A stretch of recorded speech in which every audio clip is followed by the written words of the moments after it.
குழந்தைகளின் கண் பார்வையை பாதுகாக்கும் முக்கிய முயற்சி. கோவையில் வைட்டமின் ஏ முகாம் தொடங்குகிறது. தேசிய அளவில் ஆண்டுதோறும் 2 முறை 6 மாதம் முதல் 5 வயது வரையிலான குழந்தைகளுக்கு இலவசமாக வைட்டமின் ஏ திரவம் வழங்கப்பட்டு வருகிறது.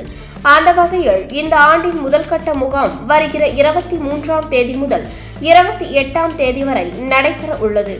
கோவை மாவட்டத்தில் உள்ள அரசு ஆரம்ப சுகாதார நிலையங்கள், துணை சுகாதார நிலையங்கள் மற்றும் அங்கன்வாடி மையங்களில் இந்த முகாம் நடைபெறும்.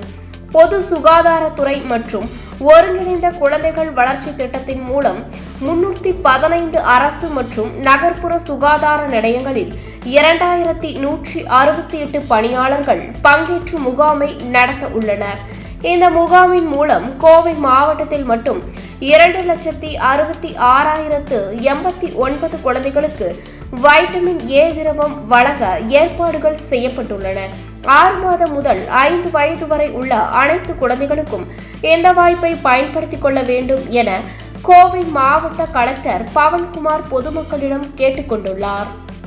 குழந்தைகளின் ஆரோக்கியமே நாட்டின் எதிர்காலம். ஒவ்வொரு துளியும் அவர்களின் ஒளிமயமான நாளைக்காக. நம்ம மயில் மார்க்கோட தரத்தை நம்மளே ஸ்கேன் பண்ணி தெரிஞ்சுக்கலாம். மயில் மார்க்க நாங்க நம்புறோம். நாங்க நம்புறோம். நாங்க நம்புறோம். நாங்க நம்புறோம். நாங்க நம்புறோம். நாங்க நம்புறோம்.